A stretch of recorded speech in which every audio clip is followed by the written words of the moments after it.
The second map is going to be Infernal Shrines. Nothing new here, Tetris, so far, right? These maps seem to the Diablo maps in general seem to be getting a lot more popular, especially Infernal Shrines. Indeed they do. They've always been very popular in China, but Infernal Shrines was much less so than Battlefield of Eternity, whereas on the other regions, Infernal Shrines is the top map. But now it is once again creeping in as best as they can. Yeah. So, what are they gonna do here? Infernal Shrines. It's such a popular map for a reason. Most importantly, I think because the variety of playstyles we get to see here, many heroes are viable, and of course a lot of cool mechanics can be applied. Heroes like KT, for example, can shine here simply due to the fact that they have outstanding poke, and wave clear is especially important when it comes to clearing those skeletons at the shrines. Indeed they do. So, starting off with the bans. Identical, only in the opposite order. It is going to be Dahaka, and Genji and Uther picked up first once again. Right, nothing new here, nothing to really surprise us. Uther, we just saw it in game number 1. He can make all the difference because of his armor, because of his devotion trait, and especially if you pair that off with warriors that are not as tanky like in general, like a Nubrak for example, or warriors that are tanky innately, you can really cause your frontline to be quite scary, and it wouldn't surprise me if SPT now took either Arthas or a Nubrak away from them. Yeah, that wouldn't surprise me. Like, I would really like to see SPT start with someone like an Arthas or someone like that for multiple reasons. Taking it early seems a little bit weird, but as I've said it before, I'll say it again. I'm not a fan of picking a Nubrak into Uther, as much as I'm aware that the combo is so scary, but you just empower him so much. You make Guardian of the Ancient King so much worth. I much prefer compositions built around slows, and you build a composition around that and hope it's good enough. So Arthas and the Valor is exactly what they go for, and then later down the draft they can pick up the Sonya, due to the Arthas being one of the heroes that counteracts her as well. I love the point you just made there, Tetcher. Stuns, silences, and roots are basically what Uther is banking on. He really wants to pick Guardian of the Ancient Kings at level 7, and whenever a target then gets crowd controlled by these effects, he can drop the healings on them, providing 75 armor and making those targets insanely hard to kill. And Arthas, guess what? He provides slows, and movement speed slows, attack speed slows. That's exactly what you want to get, because that's the only kind of CC that Guardian of the Ancient Kings does not benefit from. Indeed. Well, Arthur's also pretty good against the Greymane, but Greymane does have Cursed Bullets, so we will see that could be a decent counter. But once again, the sheer amount of burst and crowd control that KT have managed to pick up, we do need to see some good protection coming in from Super Perfect Team to work around this. So, with Arthas being picked up, they're already in a good position. They do have roots. They just need to make sure that they are focused onto different heroes and try and give the Guardian of the Ancient Kings minimum value. With the Abathur banned out and the Ariel banned out, very nicely done by KT. Yeah. Very much limiting Super Perfect Team's options, but Rhaegar still exceptionally efficient, especially at clearing these shrines. Gives them good AoE and some good healing. That's exactly what they go for. Sonya, I would say, would probably end up being a last pick. I don't think KT would pick it up with the current draft that they have. So, to finish up here, it would be a second ranged or maybe a second support. Yeah. Maybe still going for the Tassadar. I want to see a Falstad here too, because I find our Falstad to be very good against Uther comps in general. Not only do you have the potential to isolate people, but it's also such a nice counter tool to potential cocoon plays. You get trapped in the cocoon, call our Falstad to the rescue, and he's going to stop the enemy onslaught from happening once you pop out of the cocoon. So not only does he have this disengage potential, but also I feel the global mobility here, as the only one true global hero left available because Dahaka got banned, can be really awesome and useful. What do you think about Falstad here? I would definitely like Falstad. He's a good disengage for trying to run away from that Nubrak. We will see if they pick it up last, as they do in fact go for the Sonya. Yep. And now we have KT. They need second tank, I would say. A Nubrak for solo tank can be done, but would prefer against it. I wouldn't mind them picking up the Tassadar for themselves, just empower that Greymane even more, maybe making him into a ranged main. Yeah, absolutely. We could see a couple of other warriors coming in, like Varian or Leoric as well, because they do have great lockdown. The Entomb, of course, the Taunt, which could combo off really well with the Cursed Bullet from Greymane later on as well. And oftentimes, if you have those high burst comms, the damage comes in so quickly that Rhaegar's Ancestor Healing just can't really make it through in time. We've seen that yesterday being the case a couple of times. Leoric's also exceptionally good against Arthas due to percentage damage, true. and he's one of the few heroes who can lane effectively against Sonya, so that could work out very nicely. An excellent call with that one. Yeah, so is it going to be the Leoric, or are they going to go a double support route? The Leoric comes here as well. Great wave clear at the shrines as well with his skeletal swing. As Tetris said, great laning potential against the Sonya too. Great lockdown with the Entomb. And are they... Whoa! They're going for the Jaina. And speaking of burst damage and blow-up potential, Entomb plus Blizzard and Ring of Frost, I like it. As do I, but they counteract for that Nice. burst damage. Like we said, a second support was optional. They go for what about as close to a support as you could get without going support or Zarya. It is Medivh, and this might be an even better choice than the other two, just due to the force of will on top of that Sonya. Could be exactly what they need to start burning through all of that, to start protecting against this new Jaina damage that has just appeared. Ah, that is so smart. The Medivh.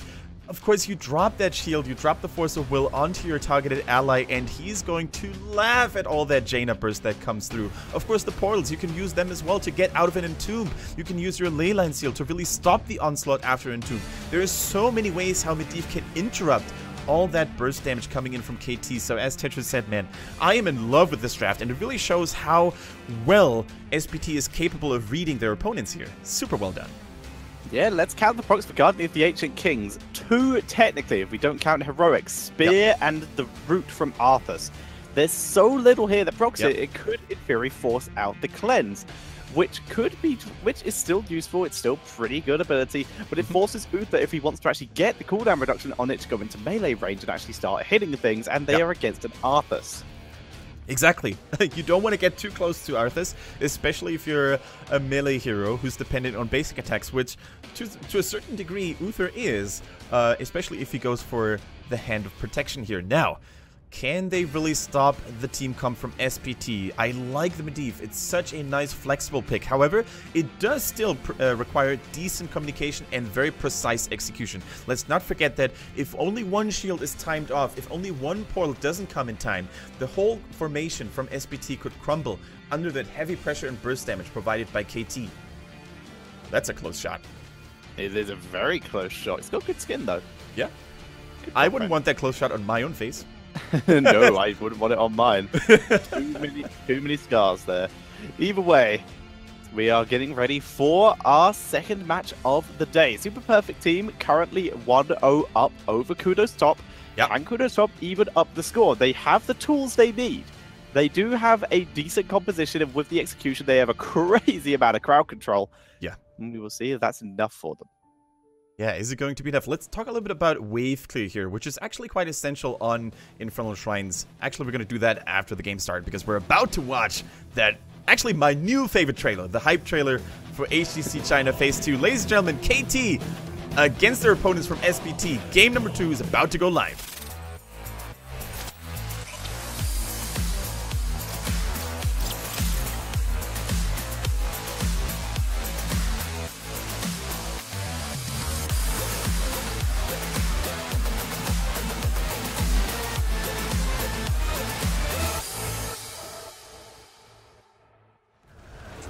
So, ladies and gentlemen, as we load into Infernal Shrines, we are going to see if the team on the left-hand side can even up the score. In the blue trunks, it is Kudos Top, aka KT, with T-Die on Uther, Neptune on Leoric, Fury on the Greymane, Seeing on Jaina, and Butcher on the Anubarak. Alright, their draft looks strong, but so does SPT's here in the reds. We see Quan Zhao on the Vala, Melody C on his Medivh, Misaka is the main tank on Arthas, Wings on Sonya, and last but not least we have ZZH on the Rhaegar. Makes me sad that Wings is not on Medivh, but that's fair enough just due to name synergy. Either way, we begin at level 1. And this Jaina, I believe it's the first time we've seen her in a very long time. Yeah. She adds lots of slows, can be super effective in terms of damage output if used well. We also have 2 potential executioners in the form of Greymane Executioner at level 16 and the Anubarak Acid Direction Mandibles at level 13. That could increase their damage output with a combination of Leoric and Jaina really by a pretty high amount. Yeah, absolutely. And speaking of that Jaina, I think Jaina is a hero that hasn't been picked in HGC China at all throughout Phase 1. At least I can't even remember a single game where it has been the case. However, Jaina is a hero that I find very underrated in terms of the mage department. Like, Mena in Europe, for example, he's a notorious Jaina main, and the way Dignitas makes those Jaina comps work is just always a pleasure to behold. They go for the so-called Wombo combo style sometimes with the Zeratul, Void Prison, follow-up by that Ring of Frost, but they also make it work just as a single main range DPS, because the amount of surprising burst still catches a lot of teams off guard because they're not used to playing against her.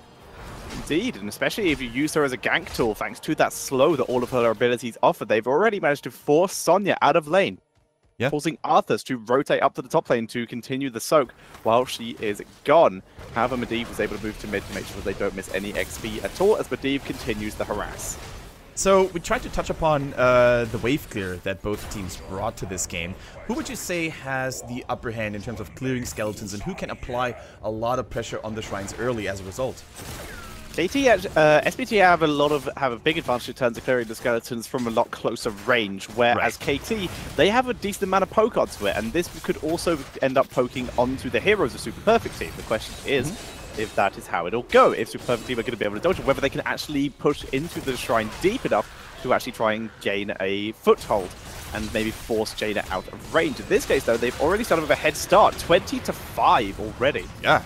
20-5, that is oftentimes the signal for the opposing team to just ignore it altogether, because when the lead is that large, there's only so much you can do to really catch up to them. However, KT decides to not ignore the shrine. It's a Chinese team after all, and they like to team fight. They don't care about the macro early on too much. And as such, they get rooted though, they get caught by Arthas as well, and they end up losing Leoric. That is not the worst target to lose though, because of his reduced death timer. But still, that should give SPT, enough time to finish it. And I just gotta be a little bit critical of that approach. When the enemy team has 25 skeletons already and you're just getting there, you should actually abandon the shrine, send at least 1 or 2 team members to the other lanes, and soak and get value elsewhere.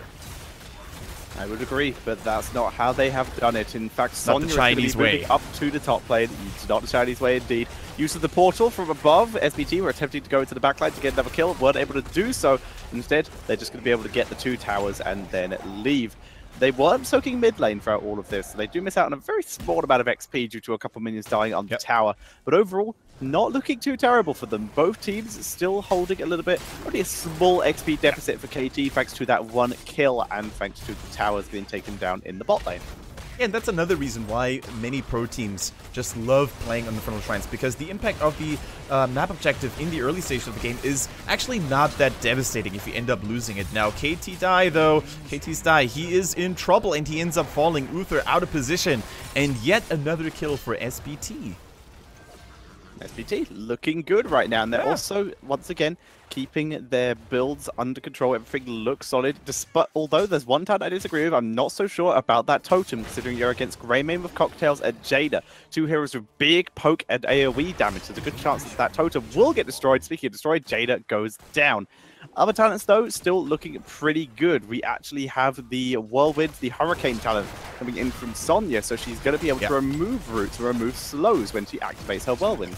Yeah, I kind of disagree to some extent with the healing tone, because even though the enemy team has a lot of AoE, as you said, I think if you place it very carefully, if you place it out of reach, maybe hidden in the bush or something like that, you can still get a lot of value, a lot of additional healing value, and especially against that set AoE damage, AoE healing provided by the totem can actually make a big difference how long your team can stay alive in those fights. So yes, to a certain degree, it is not the ideal choice against a lot of AoE damage, but on the other hand, if you place it wisely, if you place it carefully, it's going to give you massive value. So the Master's Touch is available now for Medivh. That's always a special talent to keep in mind, because if you die before completing it, you're going to have to start all over again, and that happened many a time to Chinese Medivh so far.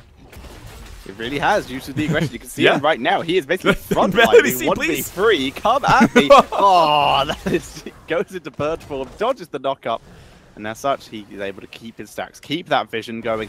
With the objective already spawning, it already started in the mid lane. Sonya, once again, getting a head start. Melody C, oh my! Well, rip stacks already. I mean, you would rather die now, where you only have like 5 to 10 stacks anyway, rather than, you know, 5 minutes later when you're sitting at 29, 28, and you're just about to get it. But Melody C, that's not how you do it. You want to be a little bit more careful. You are the Birdman, you are Medivh, you have the portals and the shields to protect yourself, but hey, guess what? KT has an abundance of crowd control effects to prevent you from using those.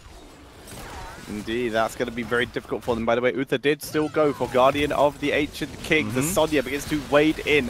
Not a huge amount of stuns available for Super Perfect Team, but it's enough to make them scared enough to keep it available. And it is used there onto Greymane after he's rooted by Arthas. Leoric already taken down. They're still going to move in onto Greymane to try and finish him off, and they will get him. Nice job by SPT picking up yet another kill. That Jaina damage, though, forcing Melody C down low and zoning out Misaka a bit, but it's not enough to guarantee another kill. So we're going to see the objective taken by SPT again, along with the kills, and they're going to continue to hold down the advantage. And one of those minions there went all the way to the lane, and that such was killed in the Sonya Whirlwind. Very nice little detail here. But as you said, SPT, they're looking strong in those team fights. The Leyline Seal was on point to catch the fleeing members for KT. Level 10 was online for the red team while it wasn't available for the blue team. And as such, KT found themselves with their backs against the wall. And now they will have to look at that fort and say bye-bye, because there's not much they can do. A big, mean Punisher pushing level 10 online. The portals are being used cheekily here, though. The Jaina damage is dealing a lot of damage to Misaka. He's trapped and isolated, but he doesn't care. He tanks through it all with the Army of the Dead. He does. He holds down the front line so aggressively, but this has given the Punisher a lot of room to work with here. In it comes onto Jaina. Oh my god! Get to Jaina, though. The Punisher don't need no help. He's able to kill off Jaina here before the heroics are available. And as such, this keep is going to go down. And this draft by SPT is coming to fruition here. Everything is working like a well-oiled machine here. The Leyline Seals are important. The shields are good. Arthas is not going to die anytime soon, it seems, because there's simply not enough damage yet on the side of KT. That could change, however, now with the Cursed Bullet, the Ring of Frost, and the Entomb to really isolate people. Don't forget about the Cocoon either. Now, this is where KT has reached their first power spike. This is where they maybe can stabilize and turn things around. Yeah, they're going to have to try to, though. They're going to have to put a lot of effort. They have some great poke potential with the Frostbolt and also the Cocktail builds coming in from Greymane and Jaina, respectively. The question is, can they actually utilize them? Because SPT is just sort of not giving them a chance to poke. They're engaging so hard that KT are always on the retreat, basically every fight we've seen. Yeah. In my opinion, Arthas is the big factor here that causes so many issues for KT. Greymane can never safely go in as long as the Lich King is nearby due to his Frozen Tempest and, of course, the whole lockdown that he provides. He's not going to die anytime soon. Now he's got the vulnerable effect on his Howling Blast. Level 13 talent is just so useful, especially if you have good aim on your Ws. And yeah, it's just such a menace. Like, Jaina, of course, is a mage. She can melt Arthas quite literally, although she doesn't have any fire spells. But that is not going to be enough with the Medivh protection, with the ancestral healing available. I'm just very worried about KT for now. Once again, though, this does get counteracted. The vulnerable, at least by Guardian of the Ancient King. Sonya is spinning and all winning, doing so much damage. We're seeing the Yorick taken down. The Ring of Frost does get some value, but the Leyline prevents the follow-up. The Divine Shield is dropped onto Jaina, but she's so zoned out here. She is the only one remaining along with Uther, who's desperately trying to heal her, but it's not enough. Uther, the last surviving member, will get taken out. Full team wipe coming in from SPT. As a World of Warcraft Alliance player, this just hurts my eyes. 3 Alliance heroes are all falling one after the other. Jaina, Uther, and Greymane. There was nothing they could have done to stay alive. And Uther, he was really, you know, caught between a rock and a hard place. Who do I give this Divine Shield to? Greymane, he's in trouble. Or Jaina, she's in trouble as well. And she could only save one, but it wasn't enough. Greymane ended up falling first, and Jaina only shortly after. SPT, that Medivh, that Arthas, really seems to be the crux, the crucial element that devastates KT over and over again. Indeed, and KT are desperately trying to get stuff out of it. They dropped a really good Ring of Frost. They're trying to focus down Sonya, but they can't focus down Sonya. That Wrath of the Berserker is cancelling the stuns out so quickly, and with the Medivh protection and Rhaegar protection, they're not catching Sonya alone. It's always with 1 or 2 of them around. They can't kill her off, and as such, the kill count really represents this. 1 kill to 12. Yeah, and That Medivh last pick, keep in mind guys, during the draft it was the last pick. KT could have not predicted it.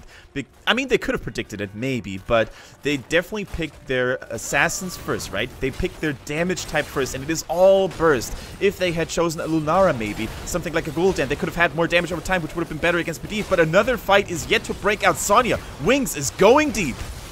Yeah, Wings was very deep, was zoned away from the portal by the Entomb, but does not matter, because it's Sonya whirlwinding through all the enemy team. Cocoon having to be dropped just to keep people alive, but now the ley line's there. Medivh picks off the Jada off to the side, thanks to the portal. Divine Shield dropped on the Greymane to try and keep him alive through Sonya. Doesn't matter. Sonya gets the kill, turning around, trying to finish off Uther as well, and Wings is just a menace. Nearly dies to the tower, but that's a full team wipe again.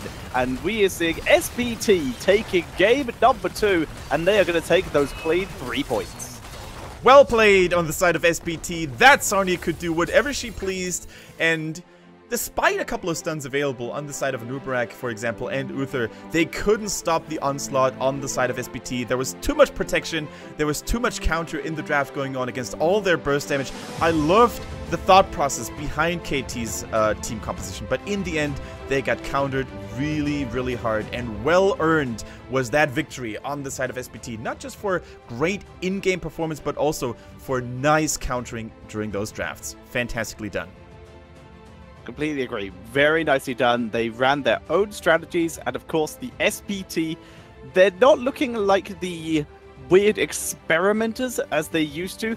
Instead, they're looking like more of a team expert, I would say, where they have clear and concise plans in their minds that they clearly have practiced down to a T. This is what we were hoping to see over the last couple of days. This looks like the SPT that we've come to expect.